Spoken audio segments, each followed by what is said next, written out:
everyone. Today I am working on more character designs, and I realized that I am so close to being finished these character designs, and then I can start working on scenery and background characters, which will be fun and quick. That's what I forgot about drawing background characters, is that they're super quick.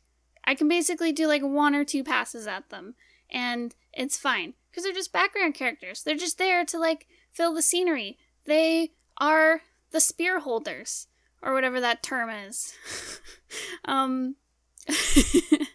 So yeah, I was working on this guy Sprout. He is part of the raccoon gang that appears in 9 Point. I have to redesign Mitzi, who appears in the prologue of 9 Point. She's the cute little cat knight page, and I have to redesign her outfit and make her look a little bit older, and then I have like 1 other character to design, and then I'm done. All the character designs. That's so cool. I think I was really bummed about it last week because I was really tired and like grumpy, but I am a lot peppier today, and I'm so excited.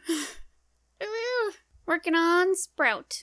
He is the youngest of the raccoon gang, and he's cute. As I began working on his design, he seemed a lot like Marble, the main character of 9 Point. And Marble is definitely a character who's like very close to my default. And what I mean by default is okay, so I have a default.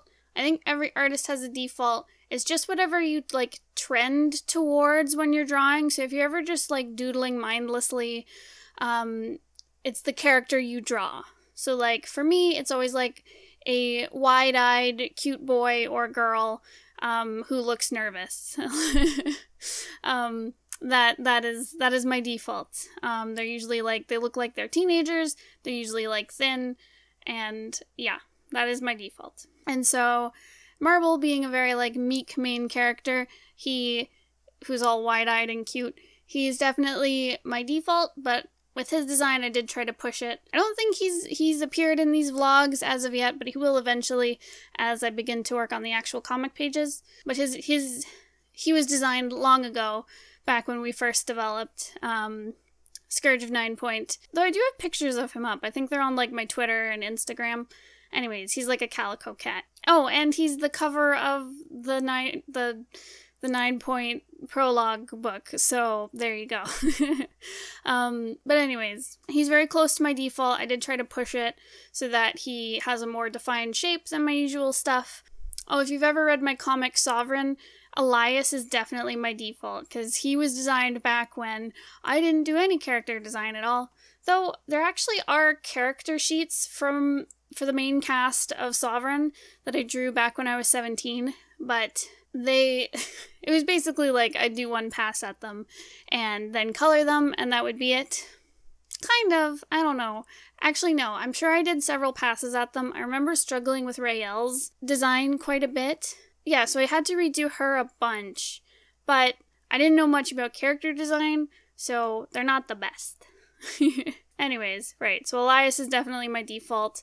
And so Sprout here, this little raccoon, he's very close to my default because he's like a meek, young character. And he became dangerously close to looking like Marble, because Marble's got this kind of like gumdrop shape to his face and to his different design elements. Whereas like Sprout, I wanted to be a bit more squared off, because he's older, but I wanted him to have like a really cute face and like big eyes, because he's young and he's very like sympathetic and sweet.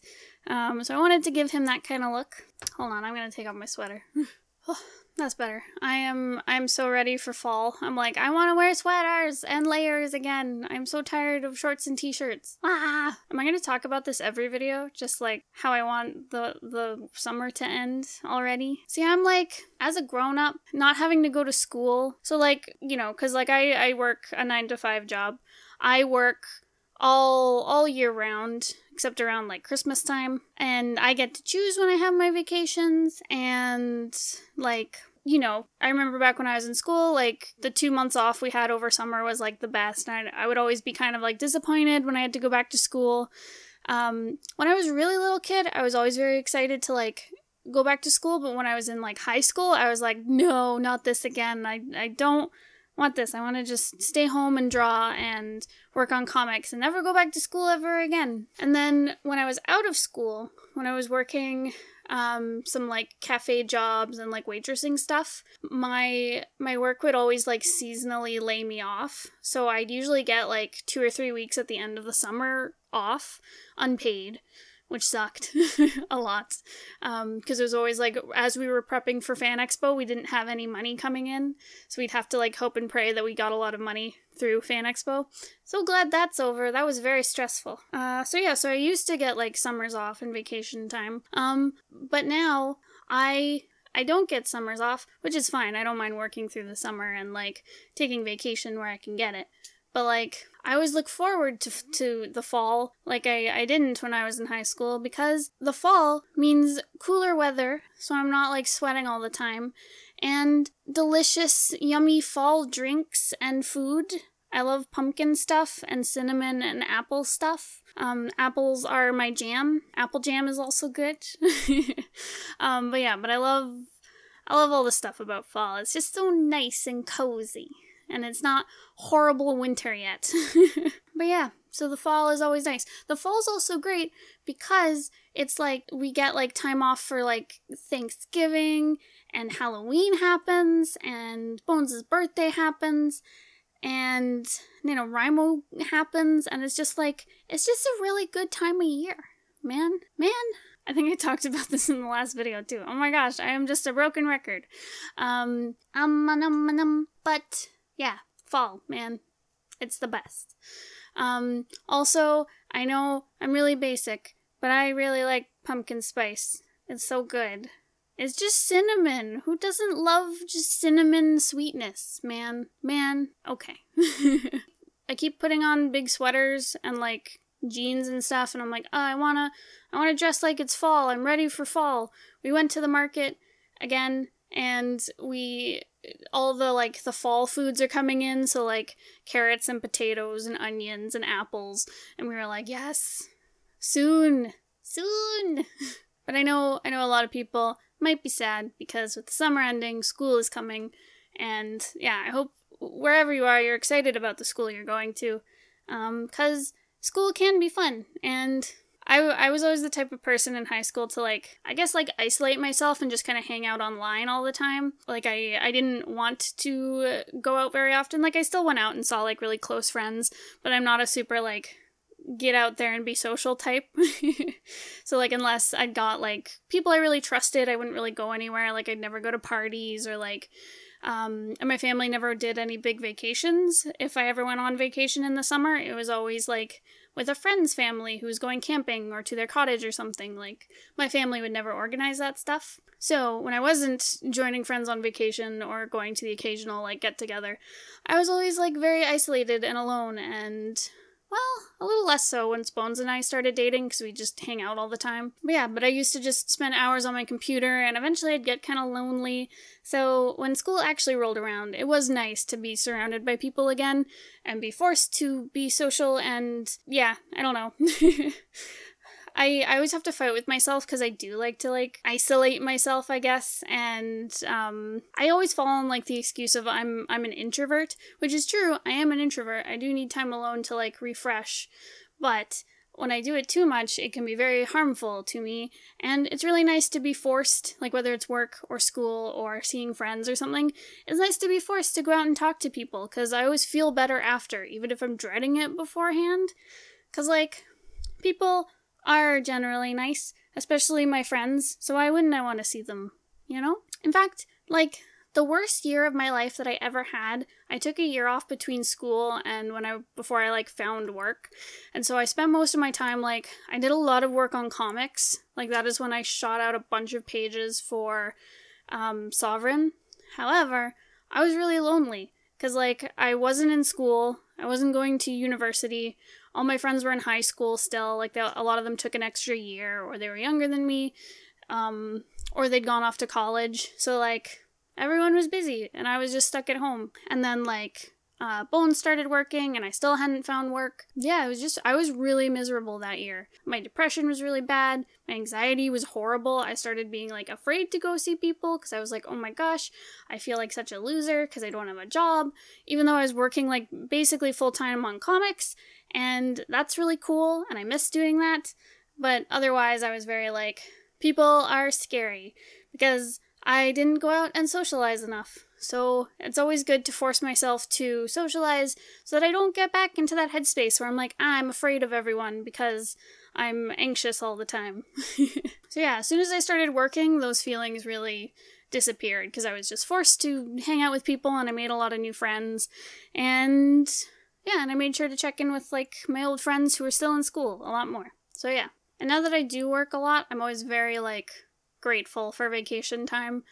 I do have a week, like about a week of vacation time coming up, partially because my work closes for a week. It's paid vacation though. It's not like a temporary layoff. That's amazing.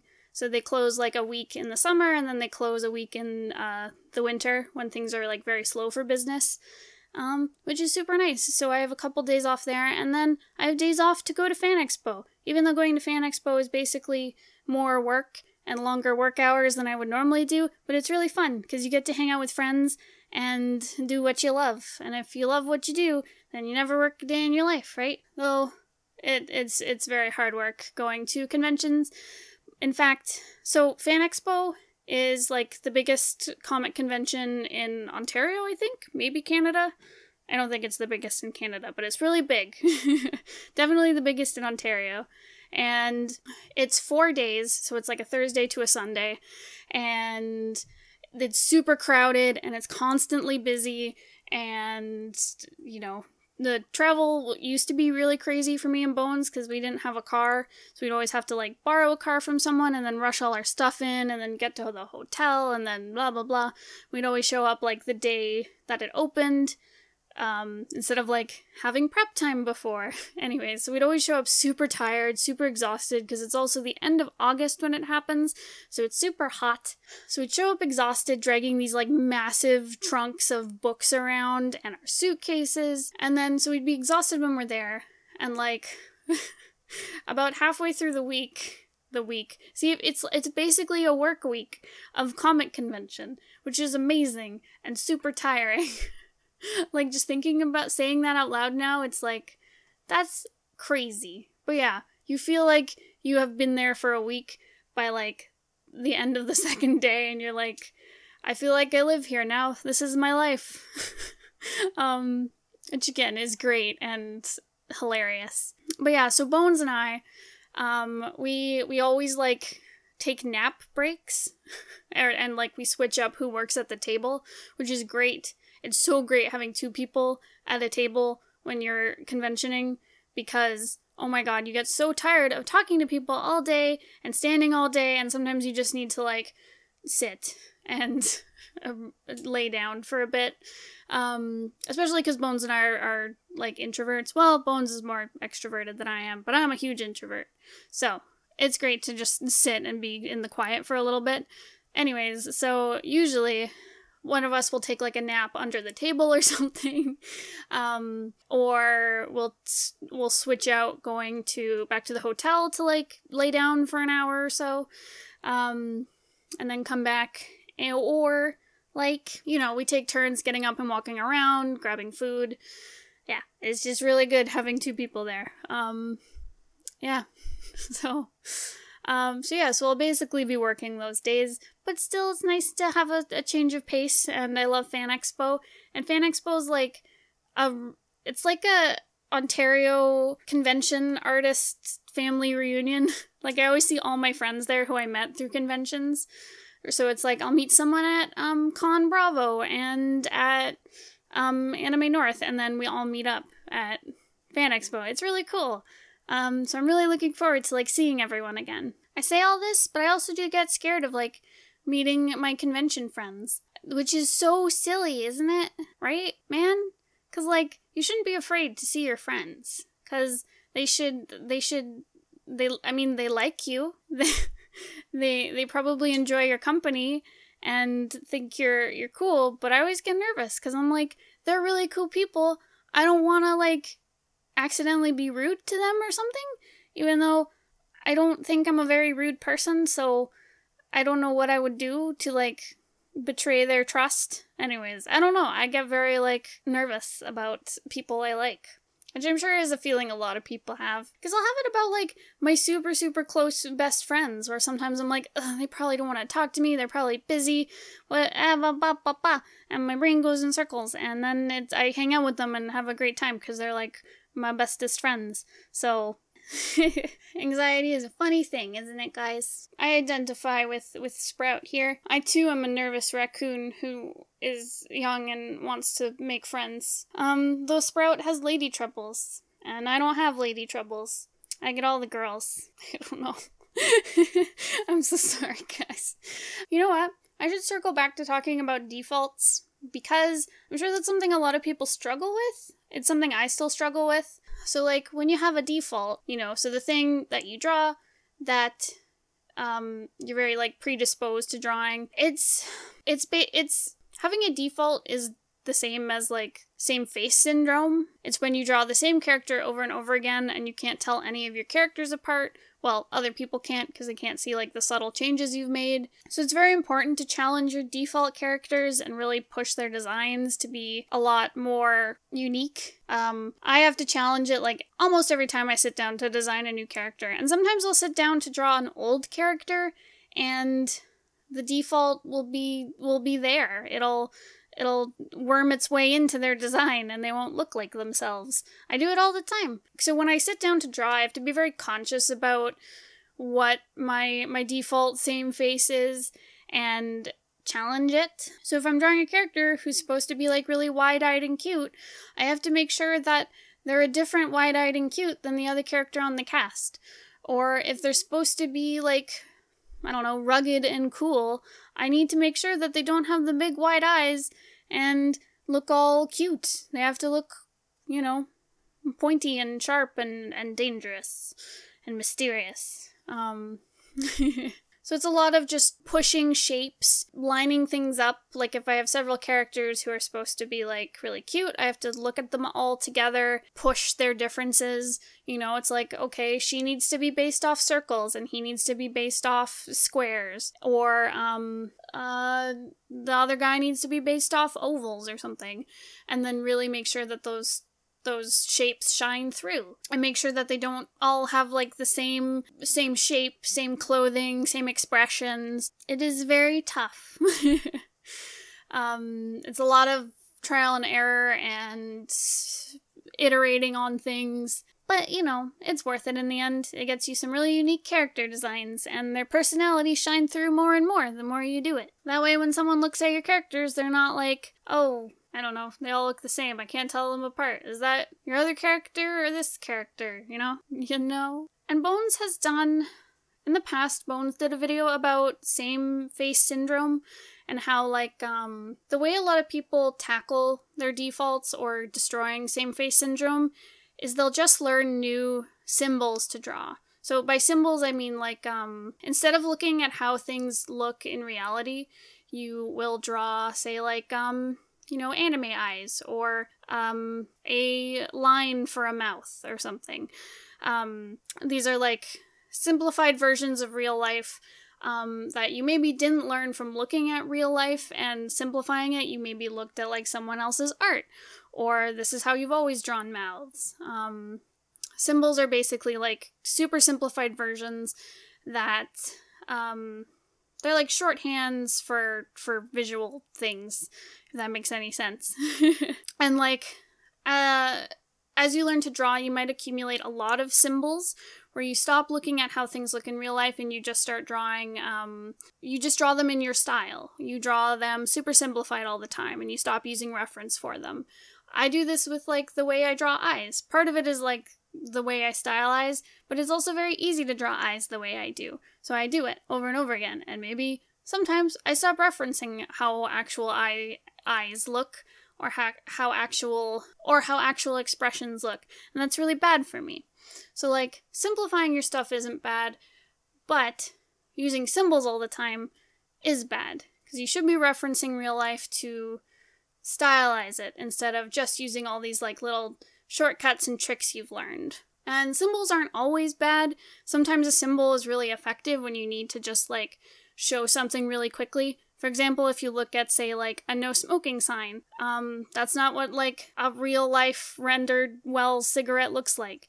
But the no smoking sign, you can tell what it is just at a glance, and the message is conveyed. So like symbols are great that way. That's fine. So what Bones said in his video is that people, when they discover like, oh, I have all these symbols that are the same and I use them on every character, and it gives them all the same face. Like I give them the same eyes, the same nose, mouth, and face shape, let's say. So then when they try to tackle it, they create like a second set of symbols that's like slightly different than their first one. It's like, say your default is like round eyes and a round face and a button nose. When you try to kill your same face, you start drawing like square eyes and a square nose and a square jaw, and then you just mix and match those two sets of symbols instead of like learning how like real people look by doing studies of portraits or like studies of photographs. And really like pushing characters' features so that they all look very unique. And yeah, that is definitely something you need to be careful in your work, and I'll reiterate it here. I'd also recommend going and watching Bones' video about it, because he goes on about it in a lot more length than I just did. But that's basically how you destroy your defaults. Instead of relying on a new set of symbols, really look at like real life and push shapes more. So for example, with like the round face and the square face symbols, say you have a character who is supposed to look really like strong and tough and cool and you want to base them off squares, instead of just using like your new square default, really like push the shape of the jaw. Maybe look at some references of like really tough looking square guys and try to model off them and really push their features. I hope this makes sense. Yeah, maybe. I don't know. But yeah, tackling your default or your same face problem is really tough. I still struggle with it, like I said. But keep at it. It'll be okay. Yeah, I guess just be careful that you're not always drawing symbols. And just be aware of when you're using symbols. Because if you're always drawing, say, like the same glasses on your character, maybe look at references of what different glasses styles are.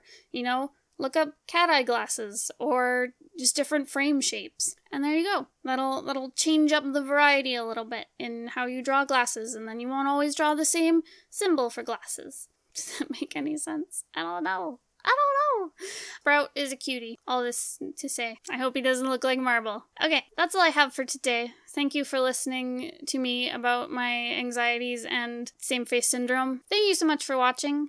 If you have any questions, or if you'd like to request a video topic, please leave a comment Please leave a comment down below. And if you'd like to see more videos about webcomics and character design, make sure to subscribe. And if you want to read any of my comics, you can buy them from our Ticktail store. There's a link to it in the description down below. Thanks again for watching. I'll see you guys next time. Goodbye!